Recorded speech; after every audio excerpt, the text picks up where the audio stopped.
Hi, everyone. Thank you so much for joining Green Market Report's first virtual event of 2021. This is the state of banking. You know, we haven't talked about banking in a long time, and I feel like in 2020, people were thinking, oh, the MORE Act is going to get passed, and so we're going to have banking, and we're not going to have to worry about anything. Well, obviously that didn't happen, and so banking has continued to be something that we have to discuss and talk about. There's certainly been a lot of opportunities for many of the companies featured here today, and I just want to thank my speakers for joining us. I'm going to introduce you to them. We've got Kyle Sherman. He is the founder and CEO of Flowhub. He is a legalization advocate and entrepreneur. And Kyle, if you're not familiar with Flowhub, this is a company that's in software, on the software side of the cannabis industry, and is very first and foremost in point of sale and technology with the customer facing area. Then I also have Todd Kleperis, and Todd is the CEO of Hardcar Security. They actually drive those big armored trucks and pick up a lot of cash, but he's also the CEO of Payzel. He's an accomplished serial entrepreneur, and he holds over 2 decades of business experience in both the U.S. and Asia Pacific markets. Payzel's first financial transaction was north of $50 million, so he really brings a lot of expertise to us. And then I have joining us as well, Tyler Beuerlein. He is the Chief Revenue Officer of Hypur, Inc., and I'm sure many of you are familiar with Hypur. Hypur has a lot to do with the behind-the-scenes banking for a great many cannabis companies in the industry. All of you have been super helpful to me at Green Market Report, and I thank you always for your support. So the idea of this webinar was to, and I thought the first thing we should do is the very kind of main transaction that most people are familiar with is at the dispensary. When you're a customer and you walk into a dispensary, you often are faced with 2 choices. One is an ATM machine sitting over in the corner, and you go and get some money out of your bank account and you get cash. Or you do a plastic transaction at the counter, and for a lot of customers, they think, oh, I'm just making a debit transaction. They often don't know all of the magic that's taking place behind the scenes. And Kyle, you're very familiar with this. Can you kind of walk us through what options we're seeing at point of sale right now? Yeah, certainly. Thanks for having me today, Deborah. Really happy to be here with Todd and Tyler as well. Look, when customers walk into a dispensary, first and foremost, they're probably going to see an ATM in the lobby, right? This is the most common form of payment in the space, which is cash today. Many dispensaries, as the consumer walks up to the counter, many dispensaries will have a PIN pad sitting there, and that PIN pad typically is linked up to what's called cashless ATM. And now, cashless ATM is not a typical solution you'd see in other industries, right? The vendors in our space, in particular, they have contracts that are atypical. They're typically 3 to 5 years long, right? They lock vendors into potentially high rates. Really not a solution. I think dispensaries are, usually and implementing a solution like this, not really understanding the contracts they're getting into and what's really happening behind the scenes. And so, look, while it will increase sales, it's not necessarily the safest route to have cashless ATM operating in a retail location. And I think Tyler and Todd could probably speak to this as well. So cash ATM, these are going to be the 2 most common forms of payment that you're going to see in cannabis dispensaries today. There are new forms of payments coming out. You see folks like AeroPay out of Chicago that are offering ACH transfers, right? Obviously Hypur with the Hypur wallet that allows consumers to enter their routing and account numbers into the Hypur wallet, right? And they can it digitally, and Tyler can clearly speak to Hypur. There's other forms of payments that are emerging in the space, although, I think still most commonly we've got cash and cashless ATM today, cash being the king still. Right. I've been to some of these dispensaries where they're like, oh, will you sign up for this special thing and you get there or something. What about you guys? What are your thoughts on the customer-facing transaction?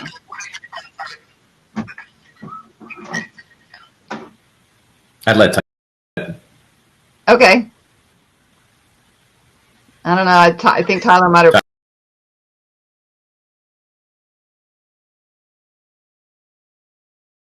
I think Tyler's connection. I love the image he's got right now.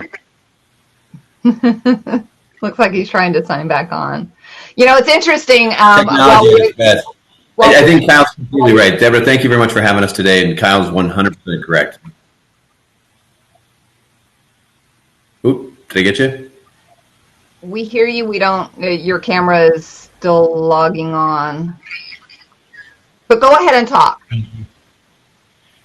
Okay, well, as long as my photo's up there, it's better images of me than normal, so that's okay.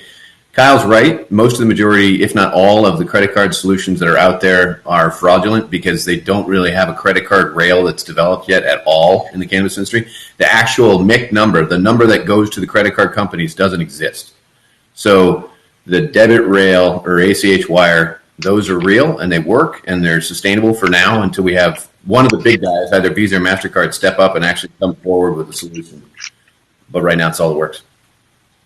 Right, you're absolutely right. Visa and MasterCard do not want to work with cannabis companies because it's still federally illegal, and a lot of people don't realize that maybe their debit card from their bank is powered by Visa or MasterCard. And it's interesting timing because we just got news that I guess it was on Friday that the former CEO of Ease, the delivery company, pled guilty to bank fraud. Because they were doing these kind of fraudulent bank transactions using Visa and MasterCard. And so they got into a lot of trouble about that. Deborah, I was going to add, the reason this happened, by the way, is because of what Ease was doing, right? They were essentially creating shell companies to run cannabis transactions through to hide to the networks and to the banks the true source of the purchase, right? And this is, a real problem in our space because we don't have the Safe Banking Act in place federally, because we have the state bifurcation. It's just dispensaries are desperate for digital transactions. It's just the matter of fact is consumers today single state transacted over $2 billion last year. This is an incredible problem, right?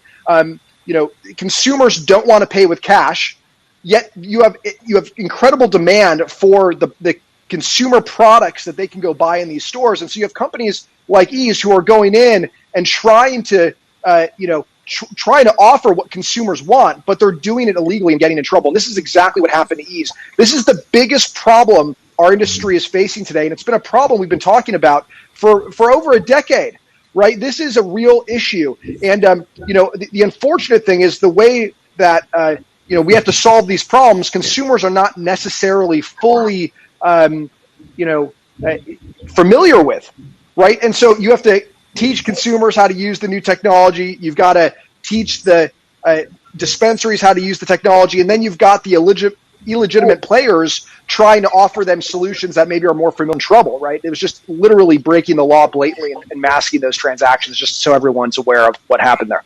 And you also have a lot of issues with, unfortunately, with people that are trying to run online businesses, and you have these third parties out in the Caribbean or wherever trying to act as credit card processors for them.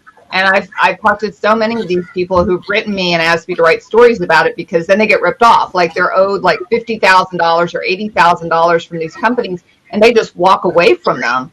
And these are not, companies that can just walk right off 50 grand in sales. But they take advantage of them. And Tyler, you're really with Hypur. You guys, as Kyle mentioned, you have the Hypur wallet. But you're also very familiar with the behind the scenes activity as to where we're working with the banks. And we mentioned MasterCard and Visa that don't want to work with cannabis companies, but the big banks, the Chase, Citi, Wells Fargo, they don't want to work with cannabis companies either. But so what's going on with that aspect of the banking? Yeah, I think, can you hear me? Okay. Yeah. Okay, sorry about that, guys. So I touch on one thing real quick before I go into the banking side. What happened with ease, I am very concerned, is about to happen with the cashless ATMs. They are, from the branded card network standpoint, they're fraudulent. They're masking a physical ATM for a point of purchase, and they're using prohibited networks. And I can tell you unequivocally that shoe's about to drop, and I don't think it's going to be pretty when it happens. So I would caution anybody, and I know the cashless ATMs or reverse ATMs are pervasive. I know people say that they're permissible and they're okay. They're not even close. And so my fear is what just happened with ease is about to happen to that entire model for the industry. It's going to hurt a lot of people. But to get to the banking side, I think what people fail to realize, and we talk about this extensively, this is not necessarily just a cannabis problem. This is a highly regulated industry problem. And if you look at all of the other industries that are cash intensive or highly regulated, that are perfectly legal, they have the same banking issues. I mean, I get as many calls from those folks as I do from the cannabis industry looking for help to find somebody that will bank them. So any industry that poses a significant regulatory compliance burden to a bank or credit union, that adds risk, that puts their charter at risk, and they don't want to deal with it. So the notion that even if the SAFE Act passes or even upon federal legalization, I don't see the big banks like Chase and Wells Fargo ever coming into this space because they don't bank those other industries either. And so I think it's important for people to understand that this is going to be this way for the foreseeable future. Also, regulators are not going to change their expectations of the banks and credit unions trying to bank this industry. So the notion that all of a sudden something's going to pass or federal legalization occurs and Chase comes running to the door, I don't see that happening, unfortunately, for the industry. Yeah, Tyler, it's a great point. And a real world example of this happens in sports betting, right? You look at DraftKings and other firms like DraftKings. Federally, it's legal for sports betting to take place. It's bifurcated by states. Some states allow it, others don't, right? And what happens is, you see these big banks, they're not serving any of these firms today. No. That offer sports, even though it's federally legal and recognized, even though it's legal in the state, right? And this is exactly your point, Tyler, that I think you're making, is that you have all these other industries that are highly regulated that just banks are not going to touch. And I've argued for quite some time now. I actually believe that many banks won't touch this space for decades to come. Like, It's just, it's just not going to happen. It comes down to compliance and cash. And what we found is this industry will always be cash intensive. And from a bank or credit union standpoint, when you're dealing with a cash intensive industry, from a regulator standpoint, if you can't prove beyond a shadow of a doubt where that cash is coming from, and then it came from a legal sale, there's as much likelihood as it came from a nefarious activity as it did from a legal sale. And so that's a very touchy thing for any bank or credit union to deal with. And to your point, Kyle, I read an article about 2 weeks ago about the issues that Canadian cannabis companies are still having with banking there. And again, perfect example of what's in the foreseeable future here. It's very accurate. I mean, if you go talk to the Canadians now. Tyler will tell you this, right? If you go talk to the Canadians now, they're still having issues getting loans, mortgages, refinances on buildings. I know two very large companies up there that'll still say it's not exactly easy, and that's a legal market. And so Tyler's point for a compliance and regulatory perspective, 100%. Most of the banks that get in our industry now, everyone says there's hundreds of banks. That's not accurate either. There's a handful of banks. My guess is, and Tyler and maybe Kyle kind of come chime in with this, but I bet there's only between 50 and 100 banks really that are doing cannabis knowingly. There's probably hundreds that are doing it without knowing because they have accounts that are signed up as Mrs. Furr's, green shop, and they don't look at it until they find it, and then they whack it like whack-a-mole. But the reality is the banks themselves have to have a compliance protocol that enables them to feel comfortable. Because if their board pulls the plug, the bank goes away. And that's happened already in our industry a couple different times where someone like First Green Bank, which was sold in Florida, had the first bank in Florida, but it was actually sold because the board of directors said, no, we don't want to do cannabis anymore. So that can happen. Well, and Todd, you brought up something really big public companies, though, that are obviously trading. They're obviously banking. Well, here's one of the biggest ironies in all of this. and I went through this in a different path, but you have the trading, you have NASDAQ and the NYSE, which will not allow cannabis companies, obviously, Right. to be there. But there are publicly traded banks on NASDAQ that openly bank this industry, have stated it, and a large portion of their revenues comes from banking the cannabis industry. So it's kind of like, to go back to the conundrum of what's right and what's wrong in this space. It's kind of a perfect example. But Todd brought up one thing, and I want to touch on. In regards to payments and payment processing, and I'll talk about specifically the ease thing, I had somebody say to me, it was a CEO of a company, he said, when federal legalization happens, all of these things will go away. So instead of somebody pleading guilty, they just try and drag it out. And my comment to him was, no, this is bank fraud. This has nothing to do with cannabis. This is bank fraud. And that's the difference. And so again, I'm just really, really concerned about what's in the marketplace right now. I don't see it ending very well. Right. And it's interesting because, as you were just saying about the banks that are listed on the NASDAQ that are dealing with cannabis, and yet NASDAQ is saying no to cannabis. I know Todd and I have had this conversation probably a couple of years ago, Todd, when you guys first started dropping money off at a Federal Reserve Bank. And you were like, it's now in the system. So this money that went into this Federal Reserve Bank from a cannabis company, it's now circulating. So saying you don't want to be in it, it's kind of too late. The genie's out of the bottle. Right? Right. Yeah. I think in total right now we've done over $2 billion in cash to the Federal Reserve. But you're right, Deborah, 100,000%. The bank that started this, like Technicolor, was the first bank in California to technically start the cannabis industry. There was more banks that came on after that. When North Bay Credit Union, Chris Call's done a great job. South Bay down in the south. There's banks that are coming online. I think the biggest one in California right now is around a $50 billion company. But maybe Tyler or Kyle can share what they know. But I don't know many others. You don't have like a $200 billion bank in the cannabis industry. The majority of them are smaller regional players that have taken a stab and will make a stand now because they believe they're going to be able to sustain the customers later. That's one thing I would tell the people that are listening here. If you can go to your local banks and you make a push, I bet you any one of the three of us, maybe even Deborah, would get right in front of it with you and talk to that bank to bring that bank forward. I've literally brought forward over 18 banks myself to come and bank in the cannabis industry, and it's talking board level, it's talking to the president, and it's not just talking to the branch manager saying, hey, would you guys get into cannabis? But the more banks we have, the better it off is for everybody, because then you can make all the banks compete for our business, which is exactly where we want to be. That's right. I think ultimately what we're going to see in the future is a network of state chartered banks, credit unions that have their own developed compliance programs for MRBs, marijuana-related businesses, right? And this is what ultimately, look, I think cannabis dispensaries and MRBs in general are going to be able to bank at scale.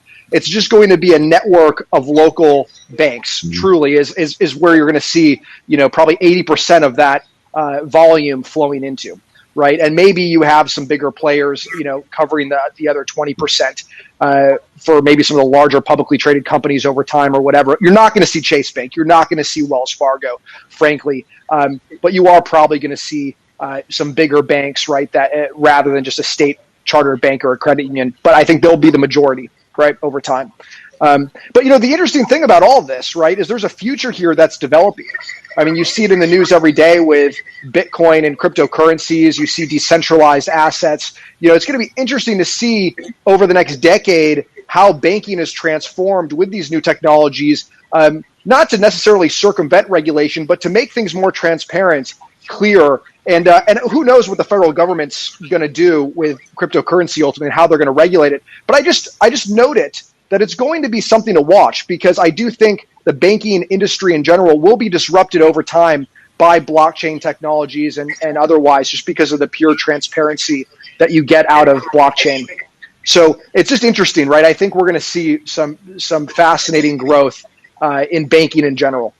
So are the cannabis companies continuing to have multiple bank accounts as a way to combat the account closure? Because I know that's what it used to be, is you would see, or I would have people tell me, I've got 5 different bank accounts open. So just in case one gets closed, I just jump over to the other one so that I can continue working? That absolutely happens. But if you're working with a bank transparently that's running a clean compliance process and the reporting properly, that bank account's not going to get shut down. If you're an honest business, you're running your compliance inside of your dispensary locally well, right? You're doing the right things. You're reporting to the state system like a metric, right? A BioTrack or a Leaf data system.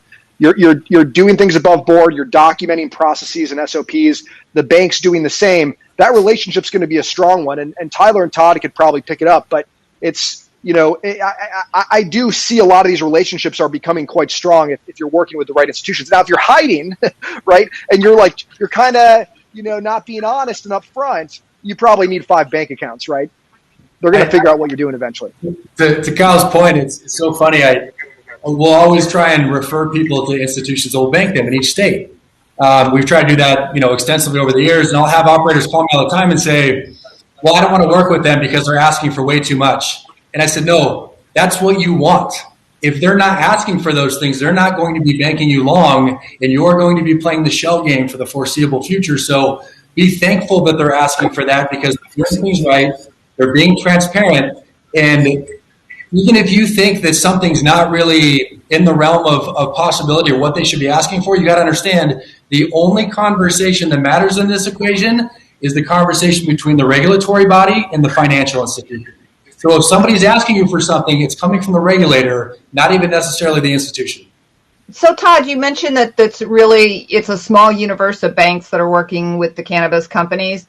Are they charging a whole lot of money? I mean, obviously I know they have SARs and they have the different reporting and compliance costs, but I've also heard they just charge a fortune for these accounts because the customers don't have many options. I have to say, I don't know if it's because they can. That's changing. That will change. Yeah. Yeah. And look, it's not because they can. It's because they have to. There's a high cost to running the compliance program for these banks. This is not free. I mean, they're taking a lot of risk on, and they're doing a lot of work behind the scenes to make sure that the money that's flowing into their institution is clean money. That takes a lot of work. Right? It's extraordinarily expensive. And so I think, this is something that operators need to understand. Tyler's absolutely right. They've got to slow down to speed up, right? Like, they've got to take the time, onboard properly, be transparent about their shareholders and their business, right? Sign up, and you'll run a long time with that institution. You'll have a great relationship.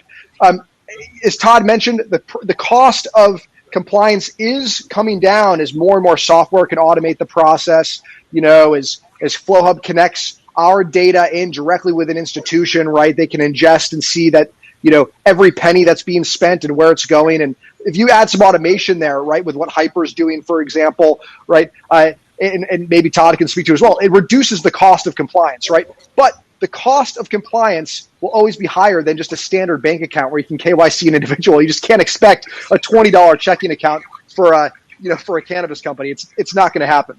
That's true. And Todd, now we've talked so much about what's going on, with all the technology, but a lot of companies are still dealing with mountains of cash. What is going on right now with the cash situation? Are we still dealing with companies with mountains of cash? And is there still, the risk of transporting all that cash? On a daily basis. Yeah, I have that problem. Sure. Our insurance cost went from $125,000 one year to $375,000 one year. Yeah, it's crazy. The amount of cash that's still available and still floating around in our industry is just nuts. And that in itself is part of the dilemma. But that'll be for the next couple of years, because as Kyle had said, more and more banks are coming. The cost of compliance is still there. Tyler and firms like Tyler's firm have a compliance tool in the back end to help those companies, which is great. The banks themselves realize that in the future that it will become more cashless, because if you look around the globe, China was cashless 15 to 20 years ago. And I know people say that's not possible, but if you go to Shenzhen or you go to Hong Kong or Guangzhou or even Shanghai, Beijing, any major city, Chongqing has 75 million people. They don't even use cash anymore. They use their phone. So the United States is way behind because everyone's still stuck on this tactile function that they have to have a dollar in their hand. The reality is it's gonna come the day when we don't have coins. First of all, they're trying to move us towards no coins now anyways. and then eventually it'll go towards where we have no dollars. So eventually, I'm hoping, I'd rather have no guys on streets with guns walking around with cannabis cash. It'd be better. Better system would be digital. Right, but as you said, we are still dealing with lots and lots of cash. An incredible amount of cash, Deborah. I'll tell you, at Flowhub, we process over $3.5 billion of cash annually through our point of sale, right? And you think about that, it's an incredible amount of cash flow, right, flowing through the system that, armored vehicles have to go pick up. This process of having to go to the bank and prove that every dollar was a legal dollar, right? This is mind-blowing. Flowhub is just a small part of the overall industry, right? This is just our little slice. Tyler has a ton of cash flowing through the system. Todd has a ton of cash flowing through the system. It's like you look at this, you zoom out, and you go, oh my gosh, there's probably nearly $20 billion of cash in 2020 flowing through. It's absurd. And it smells. Yeah.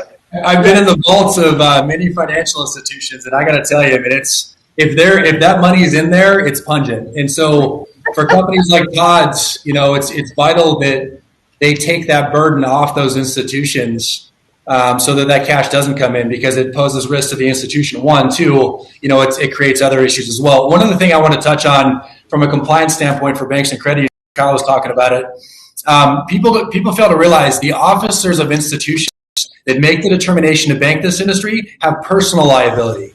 So if I work for a bank or credit union that decides to bank this industry and I do something wrong or something falls apart with the program, I can have a civil money penalty imposed on me that can't be covered by the insurance policy of the institution. So, I try and communicate that to operators throughout the country just so they know that they have risk too. They're not off the hook for this. So the D&O insurance at the bank doesn't cover that? Nope. Wow. That's something. And Todd, are we still seeing a lot of crime associated with all these armored cars?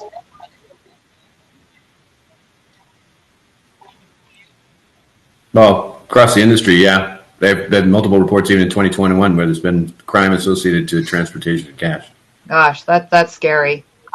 It's inevitable. Even in our network, Deborah, we see people get robbed.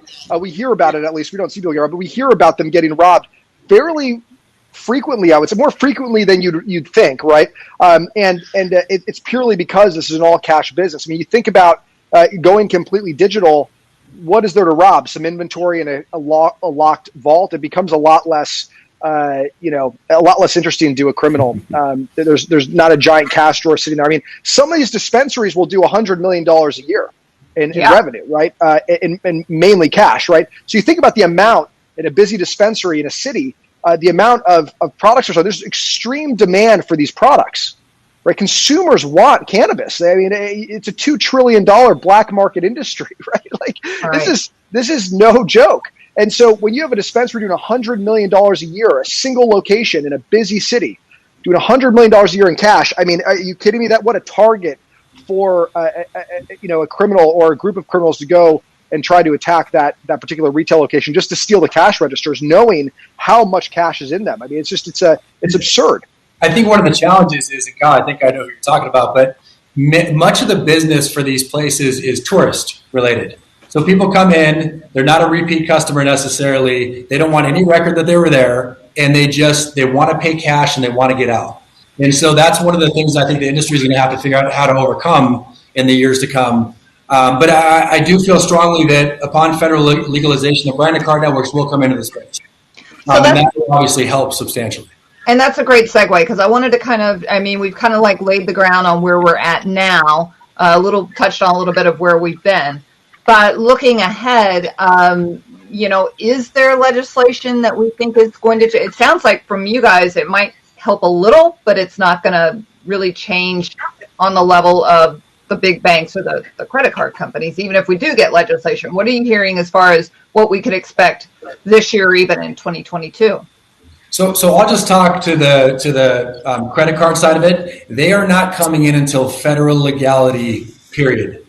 And so, I've heard MJ Biz did a survey to operators about why they wanted the SAFE Act. I've even seen operators send notes out to their consumer base saying, hey, call up your senator, get the SAFE Act passed so we can offer credit cards. And every single one of the people polled said, we want the SAFE Act to pass so we can offer credit cards. It's not the case. It doesn't change the federal legal status of the product, and therefore they will not participate.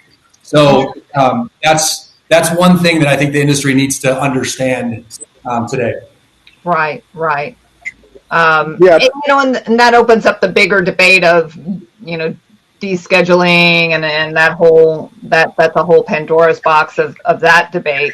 But are you expecting any changes this year with regards to banking, even if at a lower level? I mean, I know Todd and Kyle can attest to this too, but as new markets open, new institutions enter to bank it, and that helps everybody, right? Because regulators get even more comfortable examining these institutions. Field examiners get more comfortable with it. The stigma starts to enter the market. Take that first step. And I think the biggest catalyst for that is actually not going to be legislation. It's the fact that there has not been an institution shut down to date for banking the cannabis industry, and we now have a 7-year snapshot. And so I think that's very compelling. Well, and if we start sales this summer in New Jersey, which could be a big tipping point for the Northeast, and of course we know New York wants to jump in on that, but New York is definitely nowhere as close as New Jersey. But with Governor Murphy signing the legislation, I mean, he was saying that they think that the sales could begin this summer, and with New Jersey being so close to New York and the banking center of the country, it definitely could maybe start to tip those scales. Totally agree. And I don't see New York allowing those recreational tax revenues to cross that bridge for long. So I imagine they move quickly. I completely agree with you, Tyler. Yeah.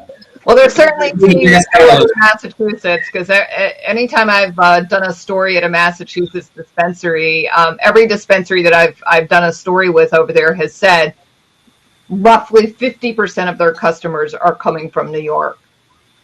And that's granted, that's like the Berkshires. So that's not near where I live, but a couple hours away from where I live. So it's the Berkshires is certainly not a heavily populated area. It's a mountainous recreational area. It's not like Boston. I don't know anybody in New York that's driving to Boston to go to a dispensary, but I do know people that are driving to the Berkshires. But it certainly would be a whole lot faster to go to New Jersey than to go to Massachusetts. Sure. And yes, and I'm sure Governor Cuomo is certainly not going to be thrilled with losing out on all that tax revenue.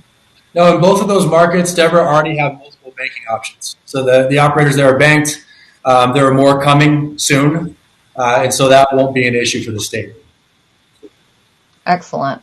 And then, as far as the opportunities, I mean, kind of, by not having cannabis totally federally legal does allow opportunities for companies like all of you to thrive and continue to build your base, right? Yeah, I think there's two parts to that, right? Absolutely, right? It does give us an opportunity and an edge, I think, in that we've started companies pretty early on in the space. I can speak for Flowhub, right? 6.5 years ago, I founded the company, right? So we've been in business for a while. I do think, though, that even post-federal legalization, we're still, as we've talked about, we're going to see banking issues. We're going to see other issues. We're not really solving temporary problems today, right? These problems are going to exist for decades to come. And so I think, look, our technologies are more relevant than ever right now, but they're going to continue to be very relevant for quite some time. Even post-legalization, we're going to be solving fundamental issues in this highly regulated space. So, I think to Kyle's point too, I think what we've learned in this space gives us the opportunity to transition into others. And just speaking from the Hypur standpoint, I mean, we have on our roadmap to go after multiple other industries here shortly. And we had to cut our teeth here, but it's all good. I mean, it's all for good reason. We've learned a lot, and we expect that to really help propel us into other markets soon. I definitely want to open up to questions. If any of our audience wants to ask a question, there is a little button to to type in if you have a question, and our co-host Alicia will help us field those questions. So definitely chime in if you have anything. Todd, why don't you tell us a little bit about Excel? I mean, we've talked about Hardcar quite a bit. Oh, I love this. Wait. We have a bank celebrity on the chat line. If you see Danny Spaluzio, you'll see the EVP of South Jersey Federal Credit Union join your show because I sent him a note about this show. Danny's fantastic. He's a good example of a great banker in New Jersey who's willing and able to help companies. Even I have one company that is actually talking to him because of a home loan. So I just saw that. I say, thanks, Danny, for showing up. We really appreciate you. I mean, it's banks like that. It's banks that are going to be able to get out in front of it, realize that this is an opportunity for them, and help, right? That's what I really want to stress because Kyle knows it, Tyler knows it, anybody in the industry knows it. If you've got a really good cooperative banker that can move things for you, you can move mountains in this industry. So I like getting the banks to actually compete. I think it's the smartest way forward because if we don't do it, somebody's going to do it. And I know from my perspective, the banks want to compete because they want to be relevant in the next 5 to 10 years. They don't want to get run over by Chase or by another big Wells Fargo, for instance. When those guys eventually come in, I think the banks that have been doing this for the last few years will have a nice base of customers that really trust them, that will do a good job with them, and will move the whole industry forward. It's fantastic. Thanks, Danny. So thanks, Danny, for showing up. South Jersey's in the house. What's up, Danny? So tell us a little bit about South Jersey's in the house.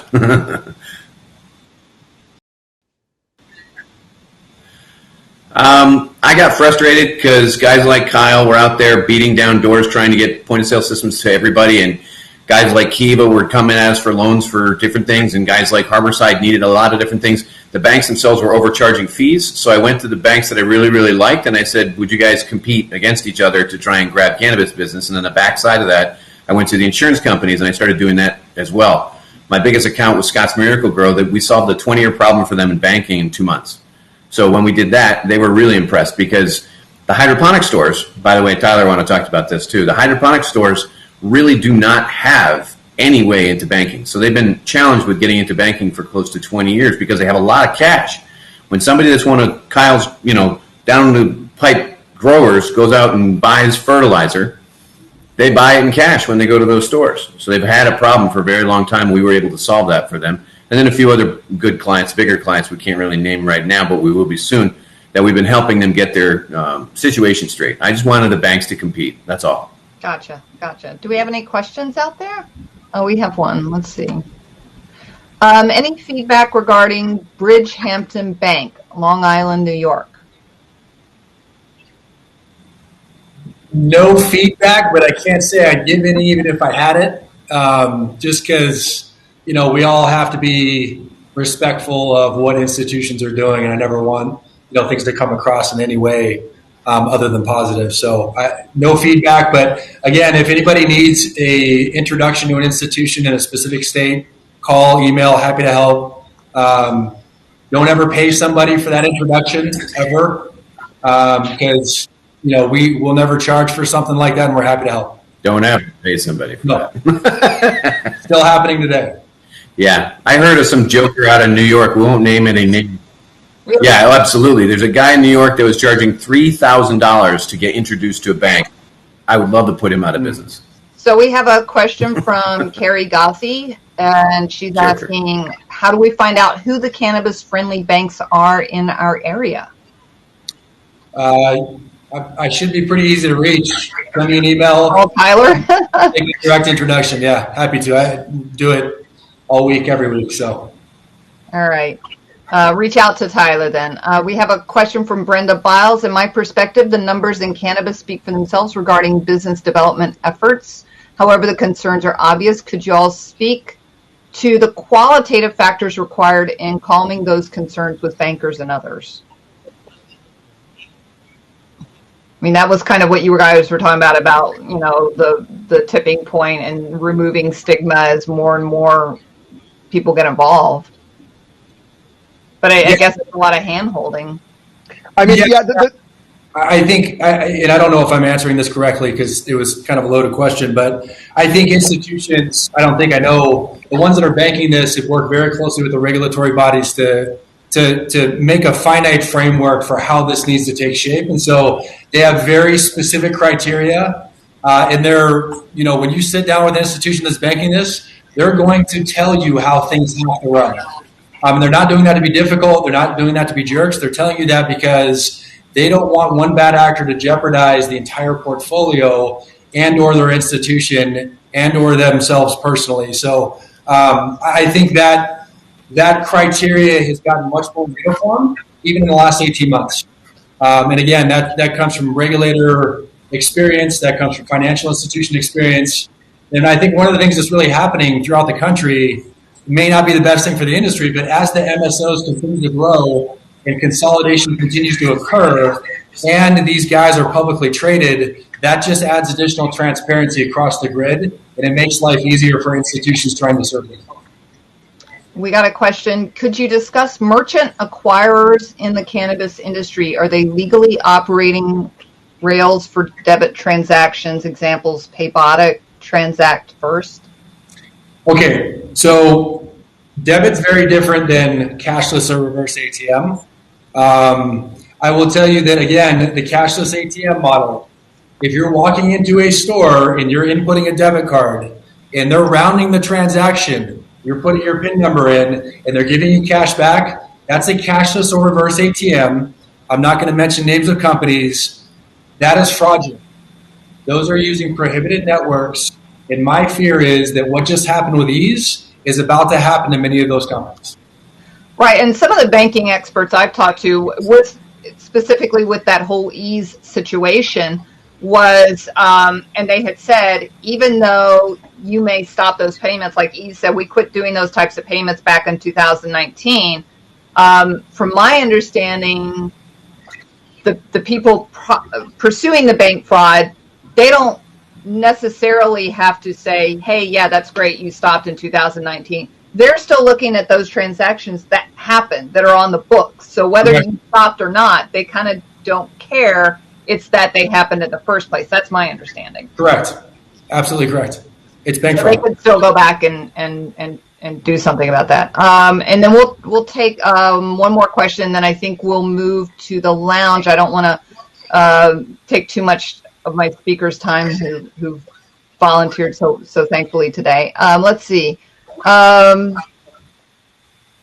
North Bay Credit Union formed an alliance such that CCIA members can bank with North Bay. Do you see similar alliances in other states? Will this be a widespread solution with less reliance on other financial institutions? That came from Matt Carnes. Okay, good for you. Well, yeah. So North Bay and other credit unions have been linking together. There's some that are actually doing a loan network, so they can actually aggregate loans between the cannabis and the credit unions. You'll find larger banks won't want to do that. The credit unions are going to work together because they believe that they have a quicker response to market. They can get to people faster. They believe they have a personal touch. And I do believe that most credit unions can do that faster, because if you call Bank of America right now, just call them right now. Anybody want to challenge me on this, you can. You'll wait 30 to 40 minutes to talk to somebody. You call a credit union, you'll probably get somebody the first call or maybe the second call. So the level of touch that goes for a credit union is going to be a lot closer to a person. So I think that would probably be something where there's a strategic advantage for the credit unions. And they're on here, actually. There's a couple of people that I probably would mention here that have been in credit unions as well. I like to talk to somebody, and I like to get things resolved in person, or I like to get things resolved quickly, not with some automated system that's going to take 5 years to go through. I just see that. And then we have a question, but aren't these merchant acquirers operating in other high-risk industries? These merchant acquirers labeling solutions to other payment providers in the space currently. I think you kind of touched on that, Tyler. Yeah. The branded card networks are opposed. Sure. And the entire reverse ATM or cashless ATM model is fraudulent by nature. So they're coding a transaction as a physical ATM, but this is being used at the point of purchase for a federally illegal product. And again, the networks that they're traveling on are prohibited. So Just a matter of time. Yeah, so is let's take this last question and then we'll move to the tables. Discussing international banking, how are Colombia and Mexico going to enter the market? How is Uruguay banking with Germany right now? I don't know anything about international banking. I don't know. I'll just mention this. The interesting thing about the international industry is you have federal legalization occurring in these countries. And so because of that, the industry is looked at a bit differently than it is in the U.S. Now, it doesn't mean that banking's easier. Tyler mentioned this earlier with Canada today, right? We have a federally legal industry in the country of Canada, but it's still difficult to get lending and otherwise. But, I think you have to just understand that federal legalization does bring more certainty to the equation, right? And so the card networks, as Tyler mentioned earlier, they're going to come on board when we see full federal legalization of this product in the United States, right? The fact that Mexico is doing this, Uruguay is doing this, they can openly work more cleanly with existing financial products. We just can't do that in the United States, and in the U.S. we tend to be very hesitant to work in general, even with federal legalization in highly regulated markets, as we've kind of discussed earlier on. I think one of the interesting things too, Deborah, and we've dealt with this in Puerto Rico extensively. Some of these markets, they use correspondent banks for international transfers, which poses a whole nother issue, right? And so if those correspondents are opposed to the industry, which inevitably they are, that creates another dynamic. So it's been really fascinating to watch that play out. I want to give, Todd gave somebody a shout out. I want to give so one of the first bank CEOs I ever met, Lonnie Talbert with Southwest Capital in New Mexico is on. Hey, Lonnie. Thanks for joining, buddy. A lot of respect for him and love working with him. So thank you. What's up, Lottie? So, Alicia, maybe you could come back and just help us out here. If can we go to the lounge? Absolutely. So we're going to just take a break here, and then we can go back to the event page and join in to the lounge and meet other people in a round table type of discussion. So we'll take a break here and we'll see you over in the lounge. And I just want to thank everybody. We're going to go on and end the main event here. I want to thank Todd and Kyle and Tyler so much. This was our first virtual event, and it was definitely a learning curve. But I'm hoping that it's not the last. I'm hoping we'll do many more. You did great, Deborah. Thank this you. Year. Thank you, guys. This was my first time on Air Meet, and I actually do like this platform. It just took me a little bit of learning to figure it out, but I actually do kind of like it. So hopefully we'll use this some more. And again, I want to thank all our audience. I want to thank you guys for supporting Green Market Report. We're on our 4th year, and we're hanging in there. So thank you, everyone, and we'll see you in the lounge. Thanks, Kyle, Lonnie, or Todd. Good to see you guys. Good to see you, Tyler. Good to see you, Todd. Take care, Deborah. Good to see you as well. Thank you. So I should, Alicia, do I hit take a break? We're going Okay, end the session.